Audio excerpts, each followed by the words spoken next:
말씀은 고린도 후서입니다. 고린도 후서 6장 2절 말씀입니다.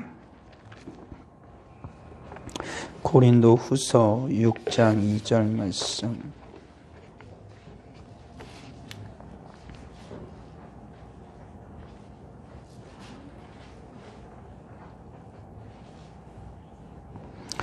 고린도후서 6장 2절 말씀입니다.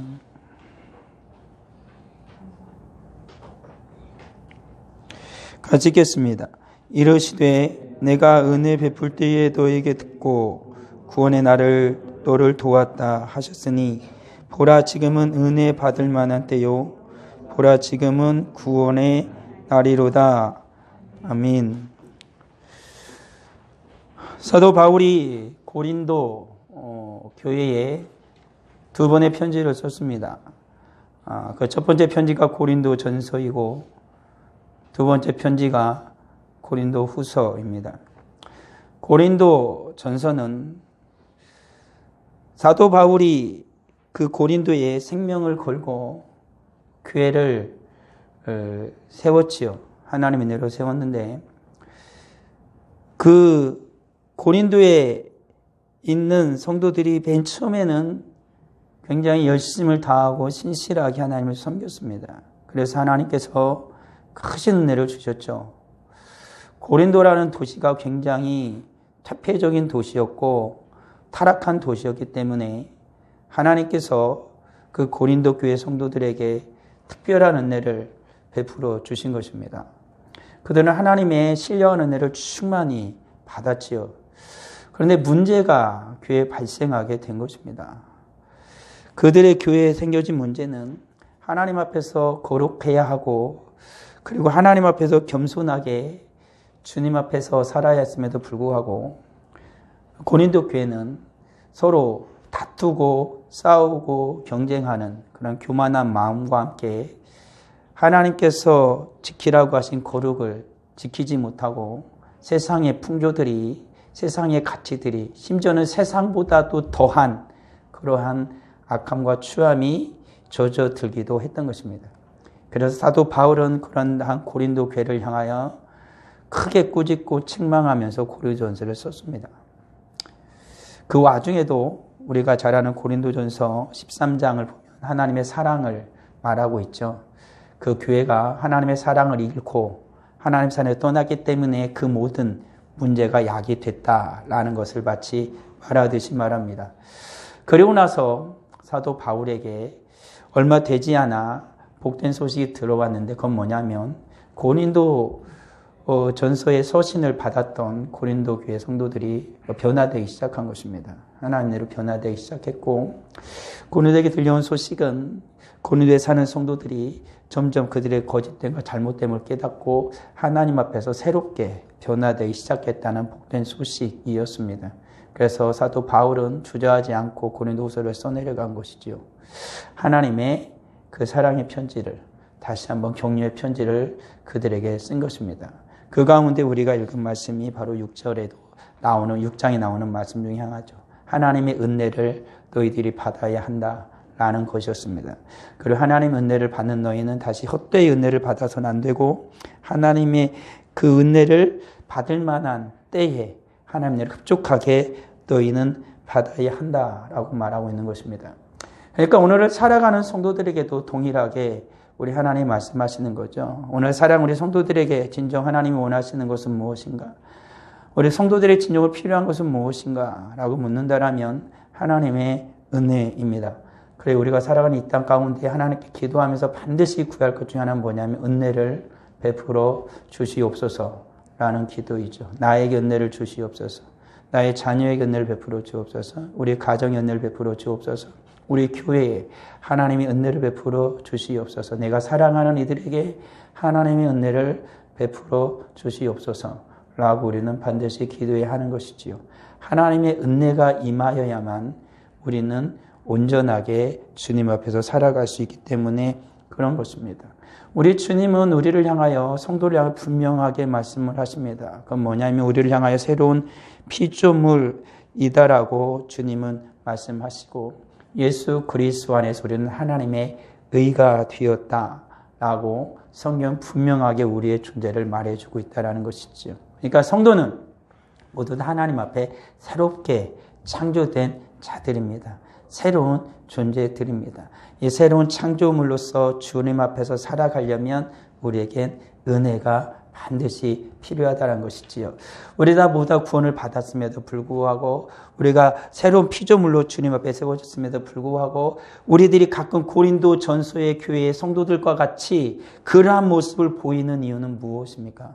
그것은 바로 우리가 하나님의 은혜에서 멀어졌기 때문이다라는 것입니다. 그리고 우리는 끊임없이 우리 하나님의 나라에 갈 때까지 하나님의 은혜를 원하고 원해야 하는 것이지요. 그러기에 우리 사랑하는 성도 모두 하나님의 은혜를 사모해야 됩니다. 모든 가장 많은 것들 중에서도 하나님의 은혜를 사모해야 되는 것입니다. 하나님의 은혜 속에는 사랑이 있고 믿음이 있고 소망이 있고, 하나님 각양의 종 모든 은사와 선물들이 하나님의 은혜와 함께 우리에게 임해 주신다라는 것이지요. 그러기에 우리 사랑하는 성도들은 늘 하나님의 은혜를 사모하면서 우리 주님과 함께 하기를 원해야 됩니다. 은혜가 있는 사람들은 우리 주님과 늘 함께 하기를 사모합니다. 하나님의 은혜에서 멀어지게 되어지면 성도는 하나님에게서 멀어지고 싶어 하는 것이죠. 하나님과 굳이 가까이 하지 않아도 세상이 내 곁에 있기 때문에 그들은 크게 불편함을 느끼지 못하는 경우가 종종 있다라는 것입니다. 그렇지만 성도가 하나님의 은혜를 잃어버리게 되어지고 세상으로 가게 되어지면 성도는 반드시 공허함이 찾아오게 되어지고 그 인생은 그 이후부터 점점 추락의 길을 걷게 되어진다라는 거예요. 그래서 성도는 하나님의 은혜를 구하면서 하나님과 함께하기를 늘 소망하는 자가 되어야 돼요. 그래서 은혜는 우리로 하여금 하나님의 은혜를 늘 사모하게 해요. 하나님과 함께하기를 사모하게 한다라는 것입니다. 그리고 또한 은혜는 하나님과 우리가 화평을 누리도록 인도한다라는 것이죠. 고린도후서 5장 20절에 보게 되어지면 그리스도를 대신하여 간청하노니 너희는 하나님과 화목하라라고 이렇게 나와 있습니다. 이와 같이 은혜는 하나님과의 화목을 누리기를 원한다는 것이죠. 그러니까 하나님의 은혜를 받은 자는 하나님과 좋은 관계를, 하나님과 화목한 관계를 누리기를 원하는 것입니다. 가정에서도 그 가정이 정말 행복한 가정은 뭐냐면 서로가 서로 간에 은혜를 누리는 것입니다. 은혜를 나누는 것이지요.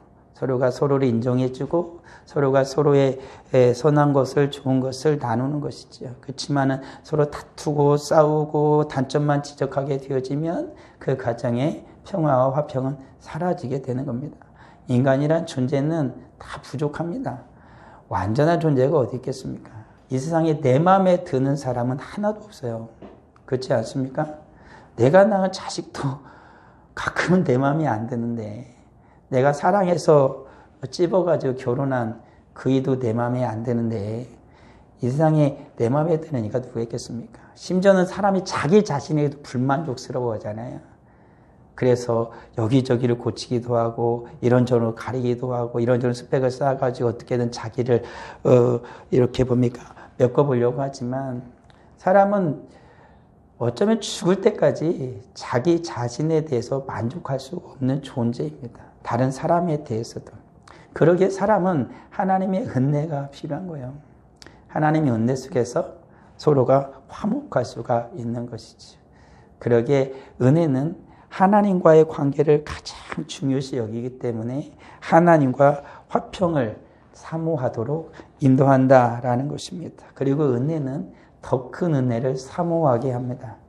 은혜 받은 사람이 더 큰 은혜를 받기를 원해요. 하나님께 더 큰 은혜를 주시기를 원하는 것이지요. 그래서 하나님의 은혜를 받아본 자가 하나님의 은혜를 더욱더 사모해서 하나님 앞으로 나아가는 것이지요. 그러기 우리 사랑하는 성도들이 정말 하나님의 은혜를 받아야 되고, 그리고 하나님의 은혜를 받았다라면 더 큰 은혜를 사모하는 자가 되어야 할 것입니다. 그리고 하나님의 은혜는 우리로 하여금 구원의 은총을 사모하게 한다라는 것입니다. 보라 지금은 구원의 날이라 라고 말하는 것처럼 은혜 받은 자들은 하나님의 구원의 은총을 사모하는 것입니다. 오늘 읽은 우리가 고린도 후서 6장 2절의 말씀은 이사야 49장 8절의 말씀을 그대로 인용한 말씀이에요. 이사야 49장 8절에는 이렇게 나옵니다.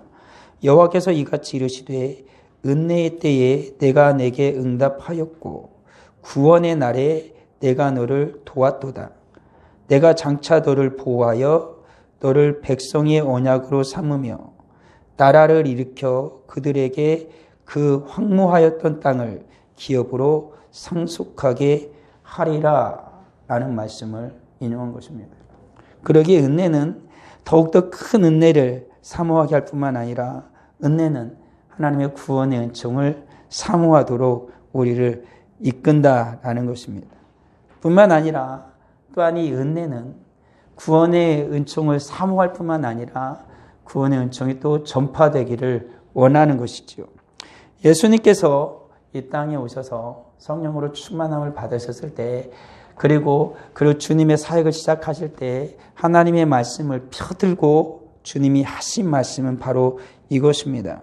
주의 은혜를 전파하게 하려 하심이라. 이사야서의 말씀을 빌어서 주님이 하신 말씀이죠. 그러니까 은혜는 주님의 해가 전파되기를, 주님의 구원의 은총이 전파되기를 사모한다라는 것이죠. 이와 같이 하나님의 은혜는 우리로 하여금 하나님을 더욱 사모하게 하고 하나님의 나라가 이루어지기를 간절히 원하게 한다라는 것이죠.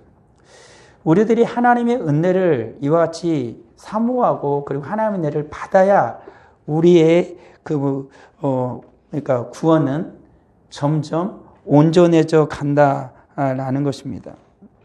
그리스도인이 온전한 그리스도인으로 세워지는 건 뭐냐면 은혜를 충만히 받을수록 점점 온전한 그리스도의 모습을 갖춰가는 거야.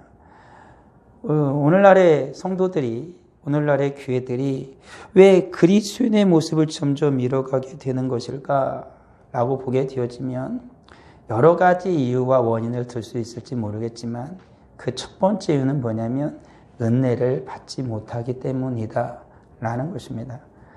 오늘날의 교회에 부족한 것이 무엇이 있겠습니까?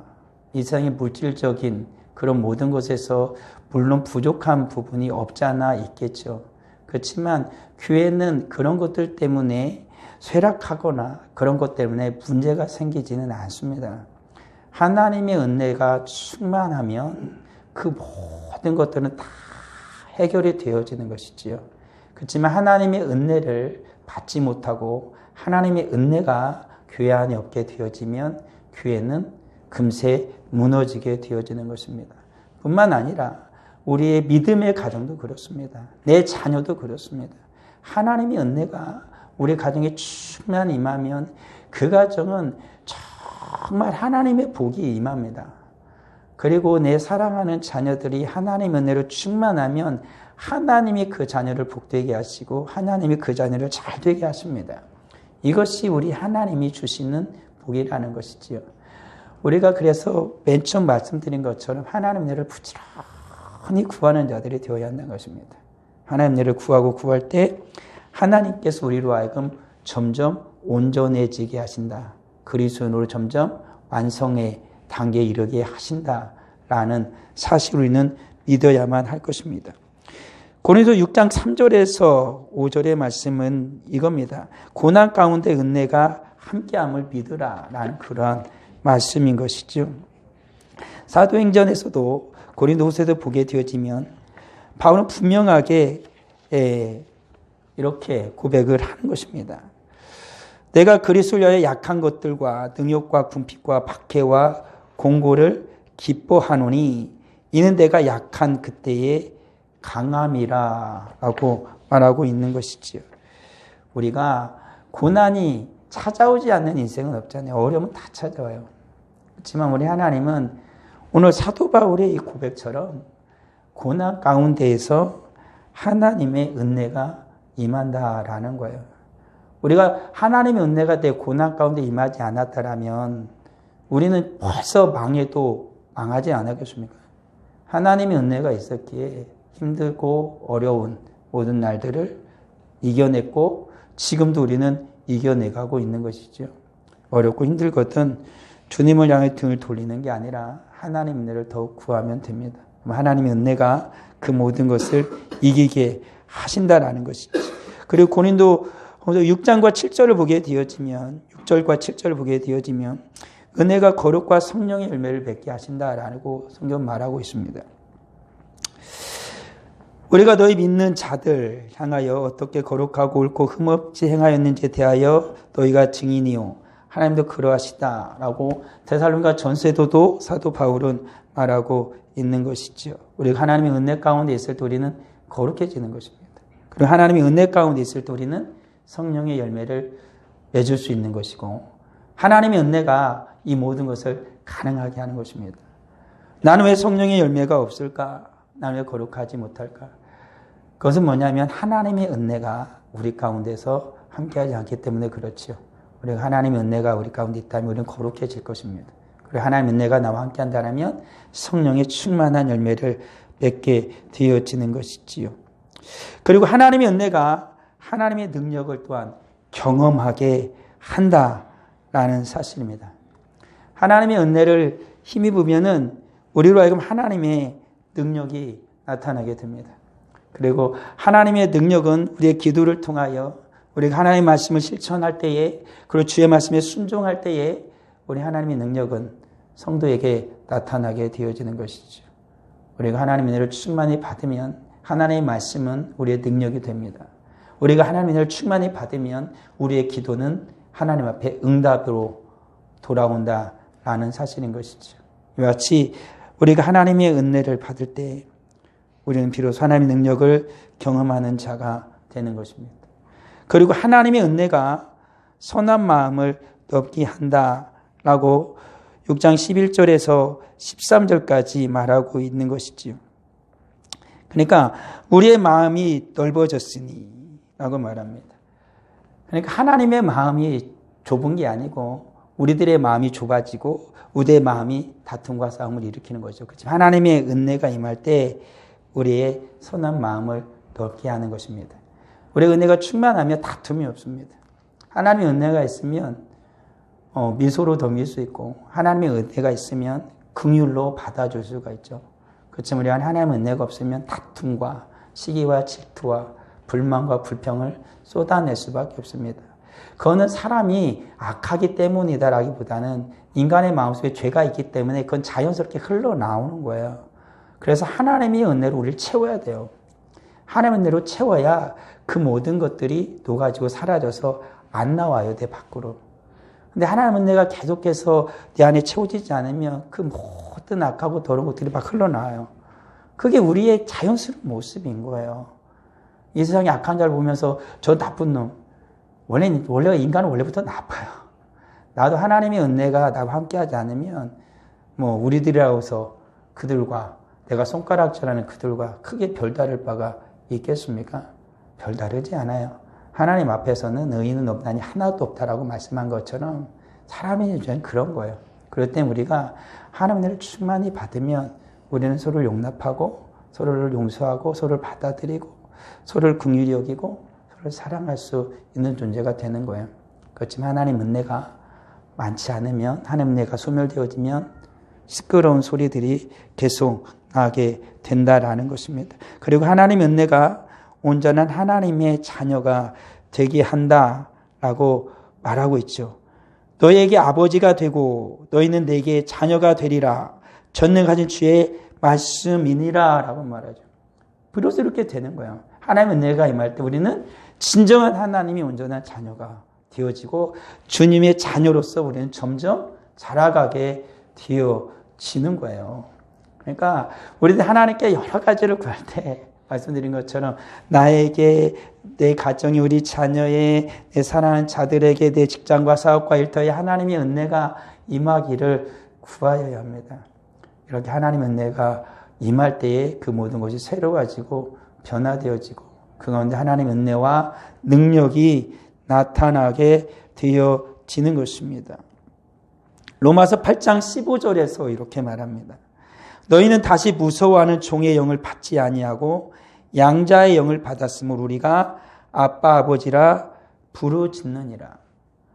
갈라디아서 4장 6절에 이렇게 말합니다. 너희가 아들임으로 하나님이 그 아들의 영을 우리 마음 가운데 보내사 아빠 아버지라 부르게 하셨느니라 하는 것이죠. 하나님의 은혜가 충만할 때 우리 아빠 아버지가 되시는 그 주님의 모든 선한 것을, 모든 좋은 것을 충만히 받을 수 있는 우리가 되는 거예요. 우리 하나님께서 우리에게 안 주시는 게 아니잖아요. 안 주시는 게 아니라 우리들이 그 하나님의 은혜를 가로막고 있기 때문에 못 받는 거예요. 가끔 우리 부모들이 우리의 사랑이 항상 완전하진 않지만 부모들은 다 자식을 사랑하잖아요. 그런데 가끔 자식들이 때를 쓰고 말을 잘 안 들을 때가 있잖아요. 그렇다 그래서 부모의 사랑이 자식에게 주기 싫어하는 건 아니죠. 그럴 때일수록 더 애틋하고 더 주고 싶고 더 간절해지는 것이죠. 오히려 가끔 우리들도 어린아이 시절이 있었던 것처럼 부모의 마음을 알지 못한 채 내 마음대로 내 뜻대로 하려는 경우가 훨씬 더 많다라는 것이죠. 우리가 하나님께서 우리에게 은혜를 주시길 원하시는데 우리가 하나님의 은혜를 자꾸 거부하는 거예요. 뭐가 좋으니까? 세상이 좋으니까 그럴 때가 있는 것이죠. 아니면 내가 힘들고 어려운 것을 하나님 앞에 불만과 불평으로 쏟아내기도 하는 것이죠. 그렇지만 분명한 사실은 한 가지 분명하잖아요. 분명한 사실 한 가지는 뭐냐면 그 모든 것을 바꿀 수 있는 방법은 하나님의 은혜를 받아야만 한다라는 거예요. 그게 중요하다는 거예요. 은혜가 아니면 안 돼요. 하나님의 은혜를 받아야 그게 다 해결이 돼요. 그러니까 우리들은 어찌하든지 간에 하나님의 은혜를 구해야 돼요. 그러면 되는 거예요. 문제가 생겼습니까? 하나님의 은혜를 구하십시오. 나에게 문제가 생겼나요? 가정에 문제가 생겼나요? 직장에 문제가 생겼습니까? 여러 가지 삶의 문제가 생겼습니까? 우리는 하나만 하나님께 부지런히 구하면 돼요. 이런저런 것을 내가 다 구하지 못할지라도 하나님의 은혜를 구하면 돼요. 하나님, 나에게 은혜를 내려주세요. 하나님, 우리 가정에 은혜를 내려주세요. 내 사랑하는 아이에게 은혜를 내려주세요. 내 직장에 은혜를 내려주세요. 내가 지금 어려운 일이 있어요. 하나님, 은혜를 내려주세요. 그때 우리 하나님의 은혜가 임하는 겁니다. 우리 하나님은요, 우리의 기도를 결코 외면하지 않으신다라는 것입니다. 그러기에 우리가 하나님의 은혜를 간절히 구하며 살아가면서 온전해지면은 그것은 나 혼자로 끝나는 게 아니에요.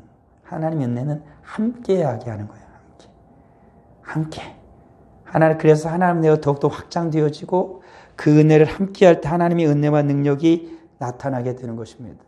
그래서 이렇게 하나님의 은혜를 가득 받는 이는 자신을 깨끗하게 한다라고 성경에 나와 있는 것이죠. 그런즉 사랑하는 자들아, 이 약속을 가진 우리는 하나님을 두려워하는 가운데서 거룩함을 온전히 이루어 육과 영의 온갖 더러운 것에서 자신을 깨끗하게 하자라고 지금 사도 바울은 7장 1절에서 말하고 있는 것입니다.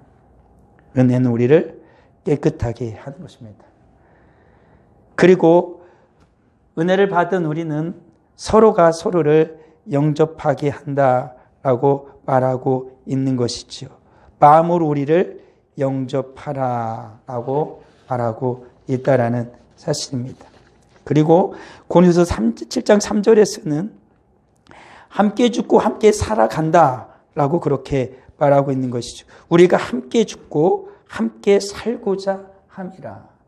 에스더서를 우리가 지금 맥주인 성경 깊이를 보면 읽어가고 있는데 새벽 예배 설교에서도 에스더를 지금 하고 있어요. 그래서 4장 16절에 보면 이런 말이에요. 우리들이 잘 아는 익숙한 하나님의 말씀이에요. 그건 뭐냐면 이겁니다. 당신이 가서 수산에 있는 유다인들을 다 모으고 나를 위하여 금식하되 밤낮 3일을 먹지도 말고 마시지도 마소서. 나도 나의 시녀와 더불어 이렇게 금식한 후에 규례를 어기고 왕에게 나아가리니 죽으면 죽으리이다. 라는 거예요. 긴 얘기는 하지 않을게. 이방의 나라에 포로로 끌려가서 그곳에서 왕후가 됐어요. 근데 이 왕후의 이 여인의 두 어깨에 민족의 살고 죽음이 달려 있었어요. 근데 이 왕후가 된 이 연약한 여인이 자기의 모든 걸 걸고 자기 민족을 어깨에 지고 왕의 명을 어기고 왕 앞에 나가겠다라는 거예요. 그러면서 모두에게 요청을 하죠. 내가 3일 동안 금식을 하겠다. 물도 먹지 않고 먹지도 않겠다. 그러니까 유대인들에게도 그대들도 3일 동안 그렇게 금식을 해줘라. 그리고 내가 모든 것을 지고 왕 앞에 나가겠다. 그 말이에요. 함께 죽겠다. 그리고 함께 살겠다. 둘 중에 하나거든요. 오늘 살아가는 성도들도 그래요. 교회는 혼자 살지 않아요. 나만 살 수 없어요. 가정에서 나 혼자 삽니까? 다 죽어. 내가 살게. 가정에 그런 게 뭐가 어디 있어요. 같이 살든지 같이 죽든지 둘 중에 하나지. 교회는 하나님의 한 가족이에요. 우리는 같이 살든지 같이 죽는 거야. 가족에서 저는 미워가지고 저걸 어떻게 하지 막 해가지고 따시키고 막 그럽니까? 가정 그러지 않죠. 위로하고 서로 보듬어 안는 것이지요. 우린 함께 간다. 너 죽으면 나도 죽고 너가 살면 나도 살아. 그게 가족이라는 거죠. 교회도 그런 거예요. 하나님 안에서 성도들이 가끔 미워하고 시기하고 질투하고 그런 마음이 들 수 있겠으나 그거는 아니라는 거예요. 성령의 은혜는 우리는 함께 가는 거예요. 어디까지? 주님 나라까지. 너가 죽으면 나도 죽는 거고 너가 살면 나도 사는 것이에요. 그게 오늘 성경이 우리에게 말씀하고 있는 것입니다. 너희가 우리 마음에 있어 함께 죽고 함께 살고자 함이라 라고 말하고 있는 거죠. 물론 이것은 예수 그리스도의 십자가에서 같이 죽고 같이 살기를 원한다라는 그 뜻이에요. 그렇지만 우리 신앙도 그와 같은 것이라는 것입니다.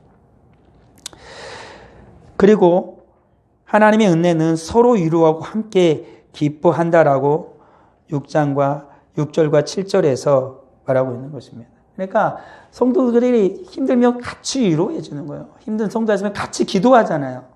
병든 성도가 있으면 아까 전사님도 기도할 때 나왔던 것처럼 병든 자를 위해 같이 기도해요. 위로해 주는 거예요. 그리고 좋은 일 있으면 함께 기뻐하잖아요. 아이를 해놨다고 그러면 얼마 전에 손의 자매가 아이를 낳았다 그럴 때 보니까 막 우리 집사님들 해가지고 다 축하해 주잖아요. 그렇잖아요. 우리 성도들 가운데 몸이 연약한 성도가 있으면 같이 우리들이 하나님 앞에 기도하잖아요. 그게 하나님의 은혜에 있는 우리의 모습이라는 거예요.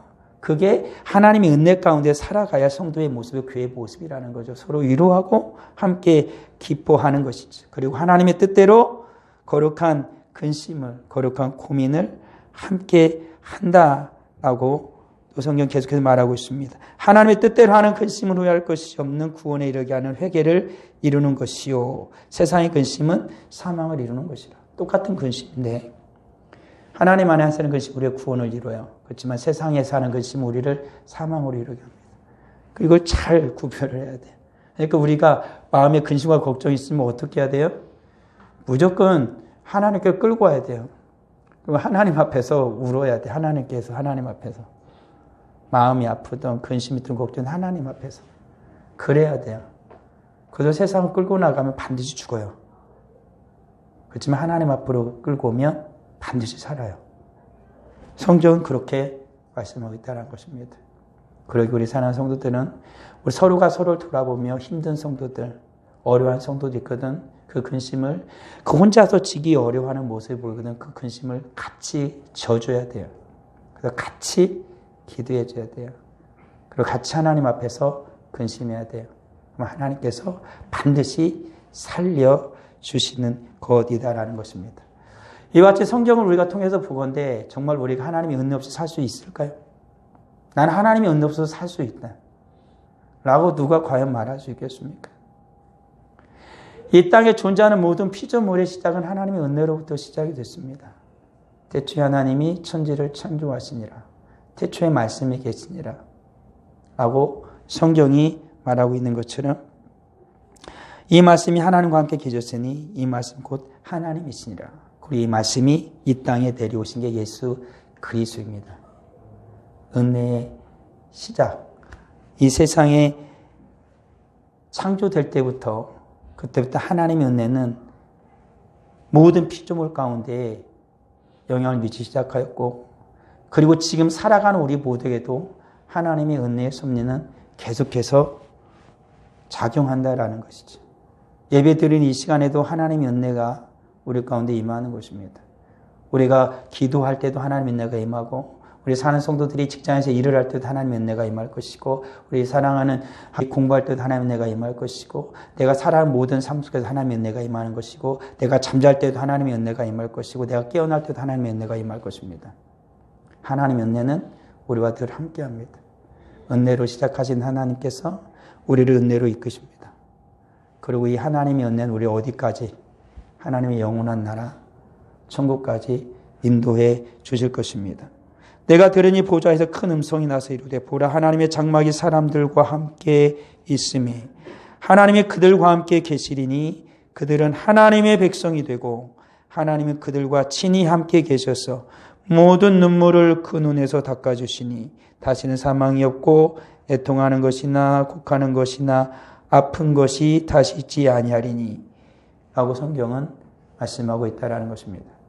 하나님의 은혜로 시작되어진 우리의 인생이라면 하나님의 은혜가 우리를 이끄실 것이고 하나님의 은혜가 우리를 주님 앞으로 모두 다 세워주실 것입니다. 은혜를 구하십시오. 은혜를 갈망하십시오. 그럼 하나님의 은혜가 우리를 살게 하실 겁니다. 아버지 하나님 은혜를 감사합니다. 오직 주님의 은혜로 살아가는 우리 모두가 되게 하여 주시옵소서. 예수님의 이름으로 기도합니다. 아멘.